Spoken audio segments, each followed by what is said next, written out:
Phillis Wheatley. On one of the slave ships that came to the harbor of Boston in the year 1761 was a little Negro girl of very delicate feature.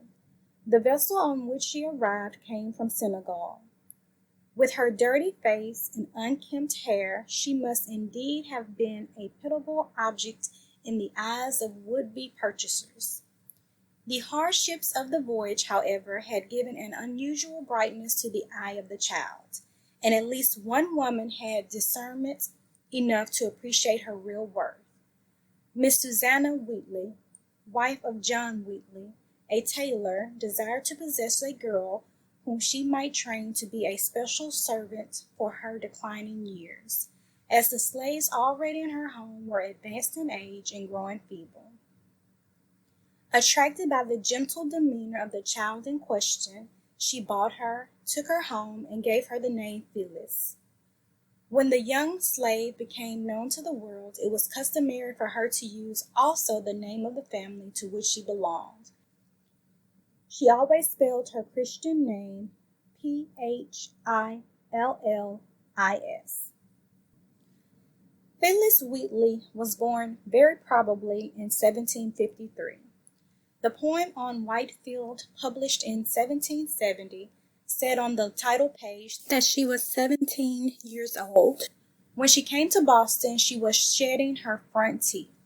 Her memory of her childhood in Africa was always vague. She knew only that her mother poured out water before the rising sun. This was probably a rite of heathen worship. Mrs. Wheatley was a woman of unusual refinement. Her home was well known to the people of fashion and culture in Boston, and King Street, in which she lived, was then as noted for its residences as it is now, under the name of State Street, famous for its commercial and banking houses. When Phillis entered the Wheatley home, the family consisted of 4 persons: Mr. and Mrs. Wheatley, their son Nathaniel, and their daughter Mary. Nathaniel and Mary were twins, born May 4, 1743. Mrs. Wheatley was also the mother of 3 other children, Sarah, John, and Susanna, but all of these died in early youth. Mary Wheatley, accordingly, was the only daughter of the family that Phillis knew to any extent, and she was 18 years old when her mother brought the child to the house. That is, just a little more than 10 years older than Phillis. In her new home, the girl showed signs of remarkable talent. Her childish desire for expression found an outlet in the figures which she drew with charcoal or chalk on the walls of the house. Mrs. Wheatley and her daughter became so interested in the ease with which she assimilated knowledge that they began to teach her. Within 16 months from the time of her arrival in Boston, Phillis was able to read fluently the most difficult parts of the Bible. From the first, her mistress strove to cultivate in every possible way her naturally pious disposition and diligently gave her instruction in the scriptures and in morals. In course of time, thanks especially to the teaching of Mary Wheatley, the learning of the young student came to consist of a little astronomy, some ancient and modern geography, a little ancient history, a fair knowledge of the Bible, and a thoroughly appreciative acquaintance with the most important Latin classics, especially the works of Virgil and Ovid. She was proud of the fact that Terence was at least of African birth. She became proficient in grammar, developing a conception of style from practice rather than from theory. Pope's translation of Homer was her favorite English classic. If in the light of 20th century opportunity and methods these attainments seem in no wise remarkable, one must remember the disadvantages under which not only Phillis Wheatley, but all the women of her time labored, and recall that in any case her attainments would have marked her as one of the most highly educated young women in Boston.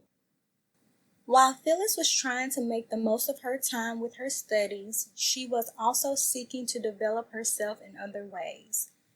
She had not been studying long before she began to feel that she, too, would like to make verses.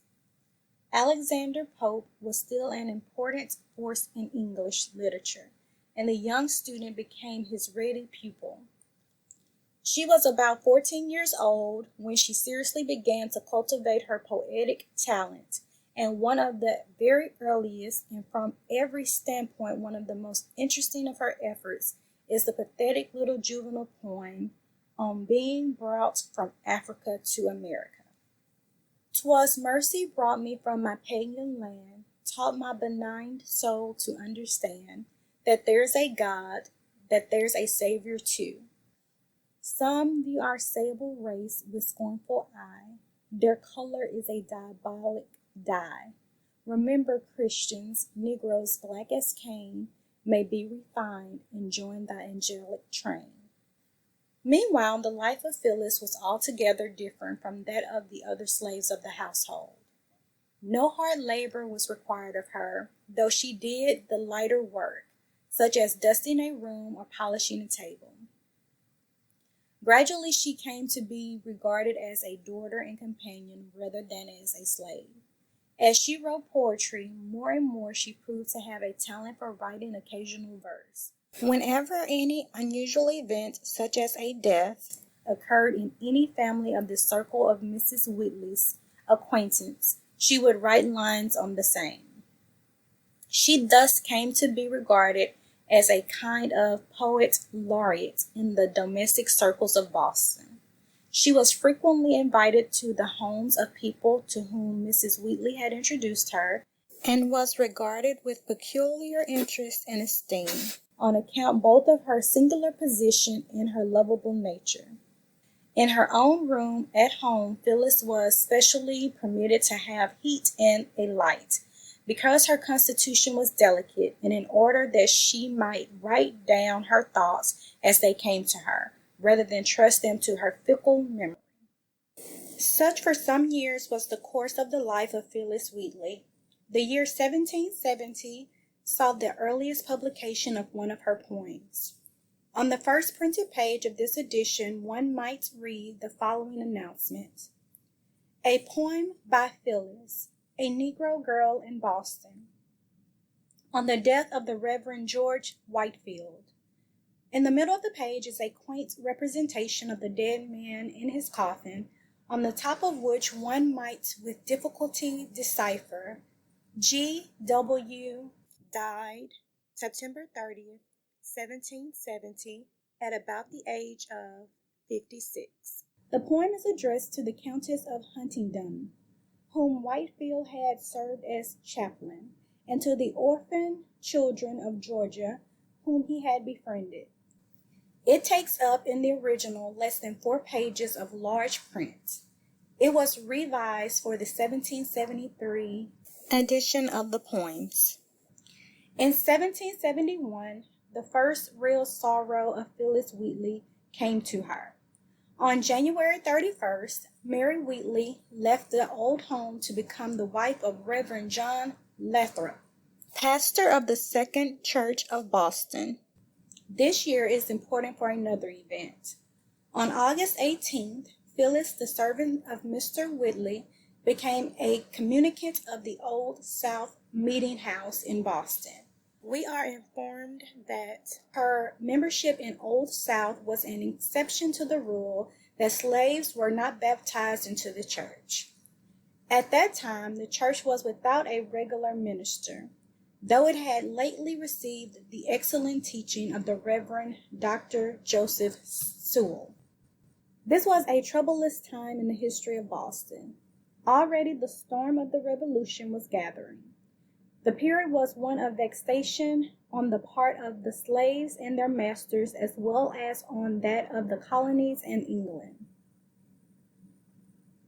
The argument on the side of the slaves was that, as the colonies were still English territory, they were technically free.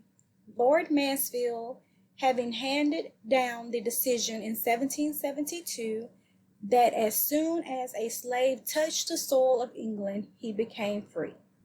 Certainly, Phillis must have been a girl of unusual tact to be able, under such conditions, to hold so securely the esteem and affection of her many friends.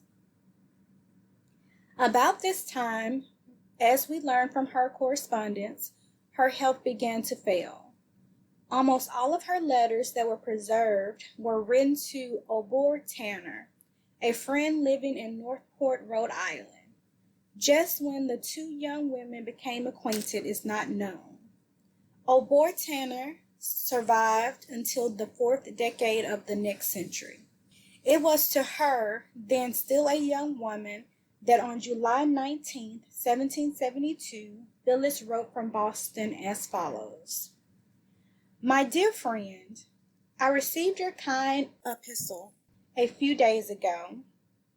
Much disappointed to hear that you had not received my answer to your first letter. I have been in a very poor state of health all the past winter and spring, and now reside in the country for the benefit of its more wholesome air. I came to town this morning to spend the Sabbath with my master and mistress.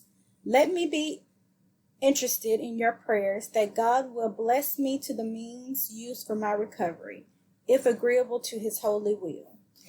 By the spring of 1773, the condition of the health of Phillis was such as to give her friends much concern. The family physician advised that she try the air of the sea. As Nathaniel Wheatley was just then going to England, it was decided that she should accompany him. The two sailed in May. The poem, A Farewell to America, is dated May 7th, 1773. It was addressed to S.W., that is, Mrs. Wheatley. Before she left America, Phillis was formally manumitted. The poem on Whitefield served well as an introduction to the Countess of Huntingdon. Through the influence of this noble woman, Phillis met other ladies, and for the summer, the child of the wilderness was the pet of the society people of England. Now it was that a peculiar gift of Phillis Wheatley shone to advantage. To the recommendations of a strange history, ability to write verses, and the influence of kind friends, she added the accomplishment of brilliant conversation. Presents were showered upon her. One that has been preserved is a copy of the magnificent 1770 Glasgow folio edition of Paradise Lost, given to her by Brooke Watson, Lord Mayor of London. This book is now in the library of Harvard University. At the top of one of the first pages, in the handwriting of Phillis Wheatley, are these words. Mr. Brooke Watson to Phillis Wheatley, London, July 1773. At the bottom of the same page, in the handwriting of another, are these words. This book was given by Brooke Watson, formerly Lord Mayor of London, to Phillis Wheatley, and after her death was sold in payment of her husband's debts. It is now presented to the Library of Harvard University at Cambridge by Dudley L. Pigman of Salem, March 1824. Phillis had not arrived in England at the most fashionable season. However, the ladies of the circle of the Countess of Huntingdon desired that she remain long enough to be presented at the court of George III. An accident, the illness of Mrs. Wheatley, prevented the introduction. This lady longed for the presence of her old companion, and Phillis could not be persuaded to delay her return. Before she went back to Boston, however, arrangements were made for the publication of her volume, Poems on Various Subjects, Religious and Moral, of which more must be said. While the book does not, of course, contain the latter scattered poems, it is the only collection ever brought together by Phillis Wheatley, and the book by which she is known. The visit to England marked the highest point in the career of the young author. Her piety and faith were now to be put to their severest test, and her noble bearing under hardship and disaster must forever speak to her credit. And much of the sorrow that came to her, she was not alone, for the period of the Revolution was one of general distress. Phillis remained in England barely 4 months. In October, she was back in Boston. That she was little improved may be seen from the letter to Obor Tanner, bearing date the 30th of this month. I hear of your welfare with pleasure, but this acquaints you that I am at present indisposed by a cold, and since my arrival have been visited by the asthma. A postscript to this letter reads, "The young man by whom this is handed to you seems to be a very clever man, knows you very well, and is very complacent and agreeable." The young man was John Peters, afterwards to be her husband. A great sorrow came to Phillis in the death on March 3rd, 1774, of her best friend, Mrs. Wheatley, then in her 65th year. How she felt about this event is best set forth in her own words in a letter addressed to Obor Tanner at Newport under date March 21st, 1774. Dear Obor, I received your obliging letter enclosed in your reverend pastor's and handed me by his son. I have lately met with a great trial in the death of my mistress. Let us imagine the loss of a parent, sister, or brother. The tenderness of all were united in her. I was a poor little outcast and a stranger when she took me in, not only into her house, but I presently became a sharer in her most tender affections. I was treated by her more like her child than her servant. No opportunity was left unimproved of giving me the best of advice, but in terms how tender, how engaging. This I hope ever to keep in remembrance. Her exemplary life was a greater monitor than all her precepts and instructions. Thus we may observe of how much greater force example is than instruction. To alleviate our sorrows, we had the satisfaction to see her depart in inexpressible raptures, earnest longings, and impatient thirstings for the upper courts of the Lord. Do, my dear friend, remember me and this family in your closet, that this afflicting dispensation may be sanctified to us. I am very sorry to hear that you are indisposed, but hope this will find you in better health. I have been unwell the greater part of the winter, but am much better as the spring approaches.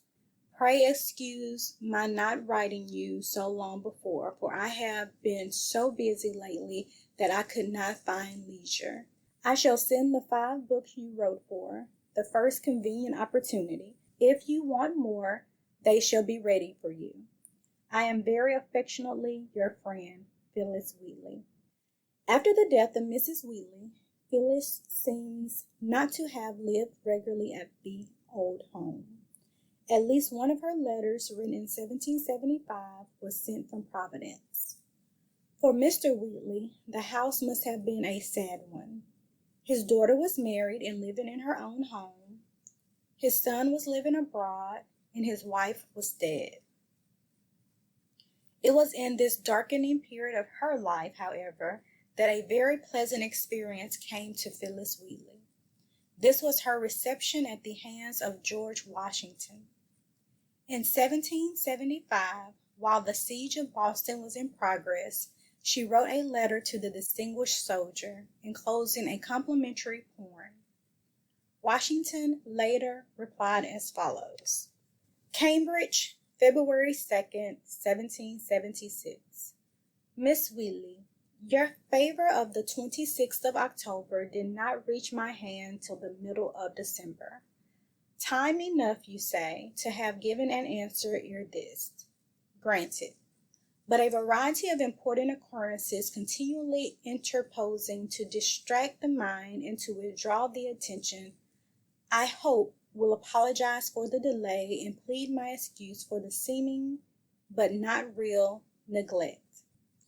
I thank you most sincerely for your polite notice of me, and the elegant lines you enclosed, and however undeserving I may be of such encomium and panegyric, the style and manner exhibits a striking proof of your poetical talents, in honor of which, and as a tribute justly due to you, I would have published the poem, had I not been apprehensive that while I only meant to give the world this new instance of your genius, I may have incurred the imputation of vanity. This and nothing else determined me not to give it place in the public prints. If you should ever come to Cambridge or near headquarters, I shall be happy to see a person so favored by the Muses, and to whom nature has been so liberal and beneficent in her dispensations. I am, with great respect, your obedient, humble servant, George Washington. Not long afterwards, Phillis accepted the invitation of the general and was received in Cambridge with marked courtesy by Washington and his officers. The Wheatley home was finally broken up by the death of Mr. John Wheatley, March 12, 1778, at the age of 72. After this event, Phillis lived for a short time with a friend of Mrs. Wheatley and then took an apartment and lived by herself. By April, she had yielded to the blandishments of John Peters sufficiently to be persuaded to become his wife. This man is variously reported to have been a baker, a barber, a grocer, a doctor, and a lawyer. With all of these professions and occupations, however, he seems not to have possessed the ability to make a living. He wore a wig, sported a cane, and generally felt himself superior to labor. Bereft of old friends as she was, however, sick and lonely, it is not surprising that when love and care seemed thus to present themselves, the heart of the woman yielded. It was not long before she realized that she was married to a ne'er-do-well, at a time when even an industrious man found it hard to make a living. The course of the Revolutionary War made it more and more difficult for people to secure the bare necessaries of life, and the horrors of Valley Forge were but an aggravation of the general distress. The year was further made memorable by the death of Mary Wheatley, Mrs. Lathrop, on the 24th of September. When Boston fell into the hands of the British, the inhabitants fled in all directions. Mrs. Peters accompanied her husband to Wilmington, Massachusetts, where she suffered much from poverty. After the evacuation of Boston by the British troops, she returned thither. A niece of Mrs. Wheatley, whose son had been slain in battle, received her under her own roof. This woman was a widow, was not wealthy, and kept a little school in order to support herself. Mrs. Peters and the two children whose mother she had become remained with her for 6 weeks. Then Peters came for his wife, having provided an apartment for her. Just before her departure for Wilmington, Mrs. Peters entrusted her papers to a daughter of the lady who received her on her return from that place. After her death, these were demanded by Peters as the property of his wife. They were, of course, promptly given to him. Some years afterwards, he returned to the South, and nothing is known of what became of the manuscripts. The conduct of her husband estranged Mrs. Peters from her old acquaintances, and her pride kept her from informing them of her distress.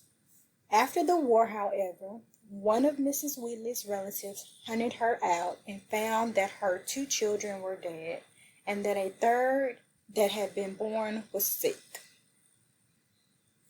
This seems to have been in the winter of 1783 to 84. Nathaniel Wheatley, who had been living in London, died in the summer of 1783. In 1784, John Peters suffered imprisonment in jail. After his liberation, he worked as a journeyman baker, later attempted to practice law, and finally pretended to be a physician. His wife, meanwhile, earned her board by drudgery in a cheap lodging house on the west side of the town. Her disease made rapid progress, and she died December 5, 1784. Her last baby died and was buried with her. No one of her old acquaintances seemed to have known of her death. On the Thursday after this event, however, the following notice appeared in the Independent Chronicle. Last Lord's Day died Mrs. Phillis Peters, formerly Phillis Wheatley, aged 31, known to the world by her celebrated miscellaneous poems. Her funeral is to be this afternoon at 4 o'clock. From the house lately improved by Mr. Todd, nearly opposite Dr. Bulfinch's at West Boston, where her friends and acquaintances are desired to attend. The house referred to was situated on or near the present site of the River House in Baldwin Square. The exact site of the grave of Phillis Wheatley is not known. At the time when she was most talked about, Phillis Wheatley was regarded as a prodigy, appearing as she did at a time when the achievement of the Negro in literature and art was still negligible. Her vogue, however, was more than temporary, and the 1793, 1802, and 1816 editions of her poems found ready sale. In the early years of the last century, her verses were frequently to be found in school readers. From the first, however, there were those who discounted her poetry. Thomas Jefferson, for instance, said that it was beneath the dignity of criticism. If after 1816 interest in her work declined, it was greatly revived at the time of the anti-slavery agitation, when anything indicating unusual capacity on the part of the Negro was received with eagerness. When Margarita Matilda Odell of Jamaica Plain, a descendant of the Wheatley family, republished the poems with a memoir in 1834, there was such a demand for the book that 2 more editions were called for within the next 3 years.